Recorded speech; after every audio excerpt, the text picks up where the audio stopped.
कहा जाता है भारत में चीजों की शुरुआत खाने से होती है और अंत भी खाने से। अगर किसी के घर में बच्चा पैदा होता है तो स्वादिष्ट खाना बनता है और बारसा होता है। किसी की शादी होती है तो बारात में खाना, रिसेप्शन में खाना, कोई घर आया तो घर में चाय, घर पे खाना, और अंत में जब किसी की मैयत हुई या कोई किसी की तेरवी हुई तब भी खाना, और चर्चा हमेशा खाने पे होती है। तो आज हम खाने के जादू के, खाने के बादशाह, खाने के जादू और जायकों के बादशाह अमित गुप्ता जी से बात करने वाले हैं, जिन्होंने जबलपुर शहर के अंदर साईं कृपा केटर्स के नाम से अपनी फर्म बनाई। आखिर वो बच्चा कैसे मेरठ से जबलपुर तक पहुंचा, जबलपुर पहुंच के एक गवर्नमेंट जॉब की तैयारी करने वाला व्यक्ति कैसे एक बड़ा बिजनेस टाइकून बन जाता है, कैसे लोगों की जुबान और स्वाद याद आने पर लोग अपने फोन को उठाकर अमित डायल करते हैं और उसे फोन लगा देते हैं। इस यात्रा की बात अमित भैया से ही करेंगे। आइए अमित भैया, कैसे हैं? बढ़िया। कहाँ से शुरू हुआ साईं कृपा? बहुत लंबी जर्नी है। शुरू से जानते हैं।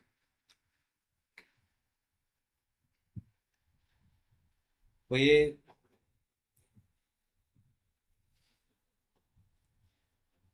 मेरठ से शुरू करते हैं। मेरठ मेरा जन्म जब आप पृथ्वी में आए तब से शुरू करते मेरा जन्म मेरठ का। फादर हमारे मेरठ के थे। फादर हमारे गवर्नमेंट जॉब में थे और उनका ट्रांसफर एमपी के शहर महू में हुआ। हैं। महू, इंदौर। वहाँ तक 5 साल बिताने के बाद 93 में हम लोग जबलपुर आए। हम्म। जबलपुर में आने के बाद यहाँ से हमने पढ़ाई स्टार्ट करी 7th क्लास।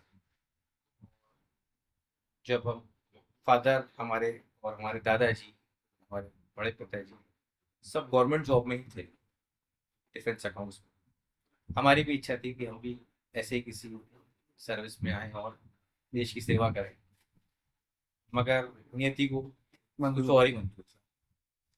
नियति ने कुछ और डिसाइड किया था, इसलिए आज हम यहाँ आपके साथ बैठे हैं। 99 में अचानक कुछ ऐसा हुआ कि फादर हमारे इस दुनिया में नहीं रहे। तो क्या एज थी आपकी उस टाइम? लगभग 16 साल, 16.5 साल एज थी। मैं क्लास 12th में पढ़ता था। मैं सबसे घर में छोटा हूँ। ओके।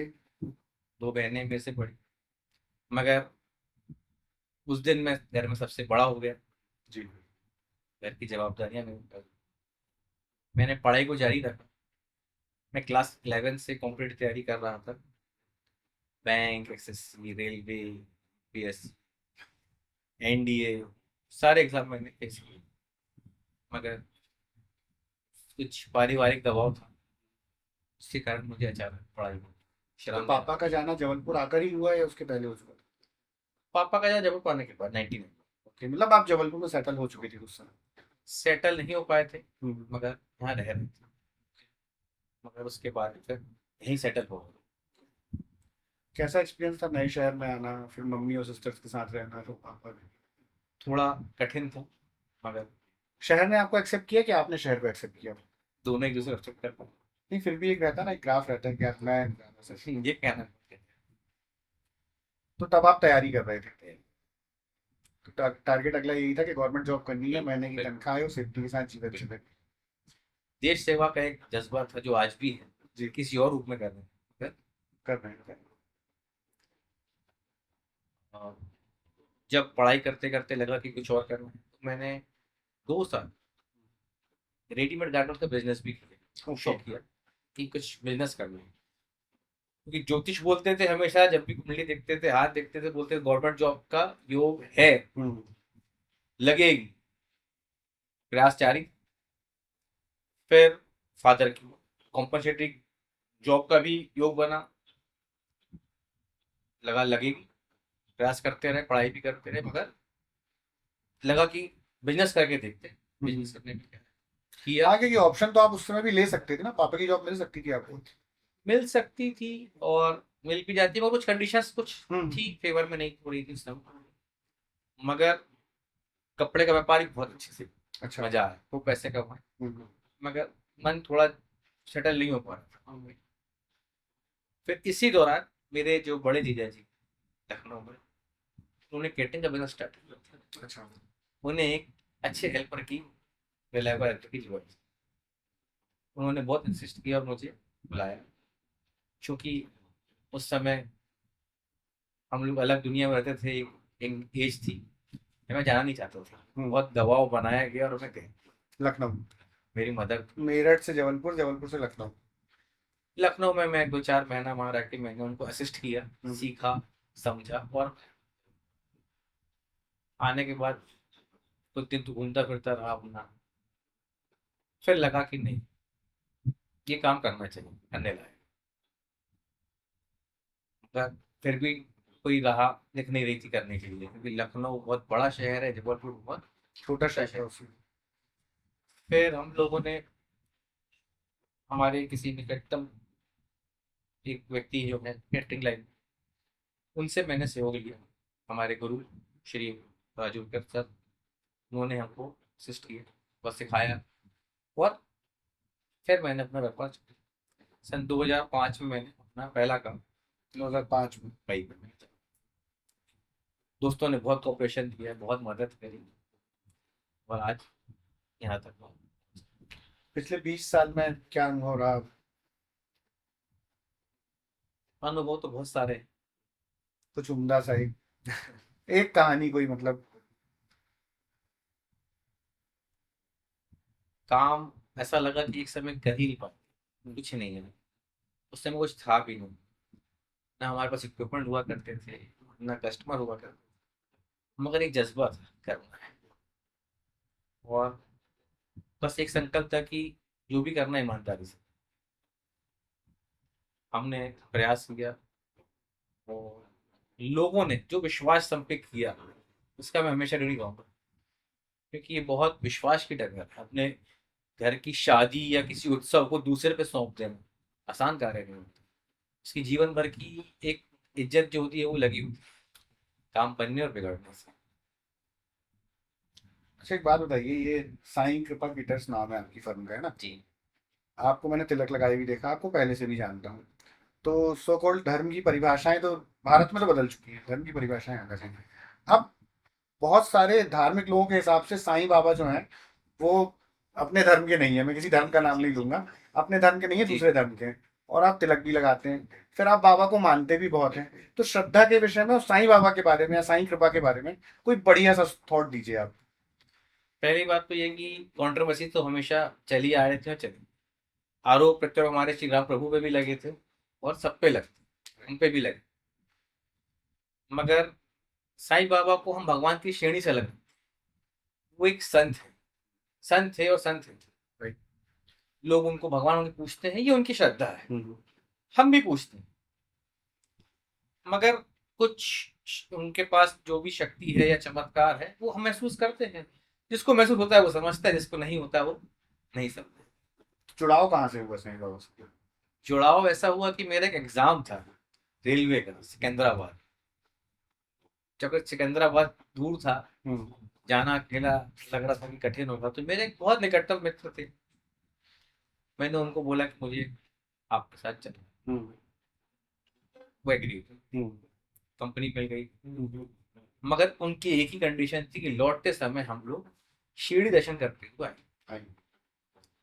मैं कई 5-6 साल मदर को लेके मंदिर गया, हम्म। मंदिर के अंदर कभी नहीं जाता था। हम्म। हर गुरुवार को मंदिर जा रहा हूँ, मंदिर के अंदर नहीं जाना एक ये सिविल लाइन वाले। सिर्फ। मगर नियति कुछ और मंजूर था, उन्हें मुझे बुलाना था किसी और को। जब लौटने लगे तो मैंने मना किया कि यार अब शिरडी के डायरेक्ट चलेंगे।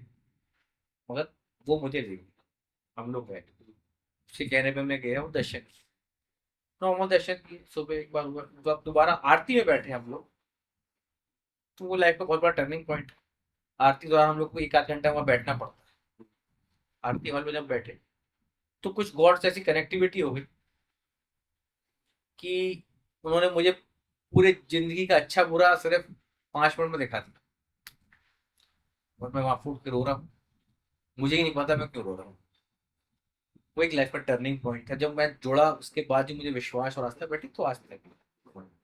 और मैं और लोगों को भी बोलता हूँ कि भाई कोई तकलीफ है तो वहां चले, रास्ता बदल जाए। आप ये बातें बता रहे हैं और बिल्कुल कहते हैं ना, रुए खड़े होने वाला जो सब्जेक्ट है होता है कि हाँ, जब एनर्जी जुड़ती है आपसे तो फील तो होता है।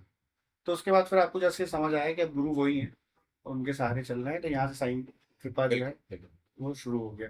और 20 साल में अपन सक्सेस पे आ गए। बिल्कुल। अच्छा, लाइफ का कोई एक रिग्रेट आपकी, जो आपको लगता है कि यार ये नहीं करना था मुझे?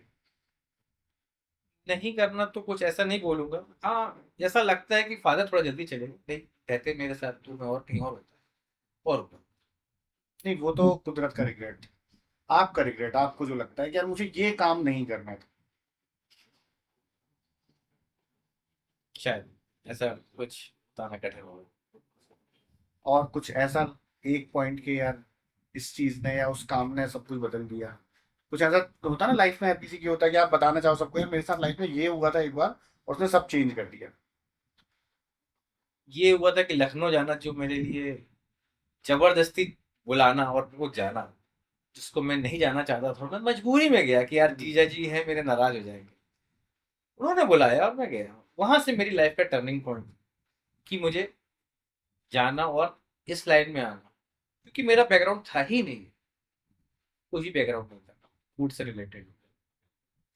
और शुरू से आखिर तक एक सेंटर था कि गवर्नमेंट सर्विस होगा, देश की सेवा, सेवा बस इस रूप में चल रही है कि बस लोगों की सेवा कर रहे हैं आज। आपने मुझे बताया भी था एक बार कि आप चाहते हो कि एक बार कहीं पे डिफेंस कैंप लगे तो आप चाहते हो कि मैं सेना के लिए फ्री में एक बार बिल्कुल फूडिंग मौका करूं। पड़ेगा तो जरूर जाएंगे, और वो बहुत देश को अच्छा है, जितनी जरूरत होगी तो सेवा करेंगे, कहीं पीछे हम नहीं। जिस एंड से कर सकते हैं वो हम। बिल्कुल करें। अच्छा, इस पूरे यूथ के लिए या जो लोग भी आपको देखेंगे उनके लिए एक वन लाइनर बताइए, मतलब लाइक मैं आपको एक कहानी सुना, जैसे मैं अपनी लाइफ में बहुत सारी चीजें सीखता हूँ कि मैंने आपको वो वाला एक बताया था साईं बाबा वाला किस्सा कि जब मैं भी 10th क्लास में भागा तो बिल्कुल ट्रेन में कुछ लोग मिल गए मुझे, बिल्कुल शिरडी में उन्होंने रोका, मैं 2 दिन के लिए मुंबई बिल्कुल। जा पाया, लौट के जब आया तो वो मुझे ले भी आए, फिर मैं घर आ गया।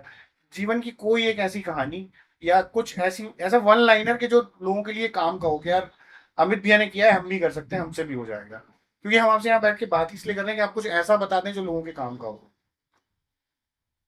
पहली बात तो विश्वास बना रहना चाहिए, इंसान का विश्वास टूट जाता है जब आदमी असफल होता है कहीं पे, तो विश्वास टूट जाता है। आज आप देखते हो कि बहुत सारे सुसाइडल केस आने लगे, वो क्यों हो रहे हैं?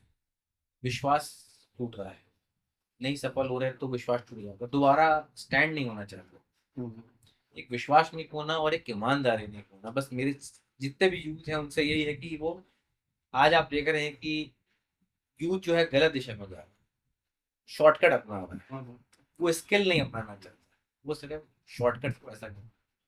मैं चाहता हूँ कि वो स्किल कमाए और आगे बढ़े। चमत्कार जैसी कोई चीज नहीं होती, कुछ मेहनत से दिन नए बदलते वर्क। हैं।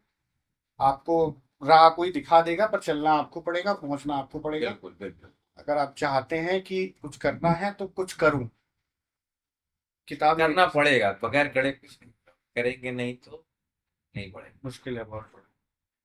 चलिए फिर कभी होगी मुलाकात, बातें होंगी। थैंक यू, आपने इतना टाइम दिया। Thank you so much.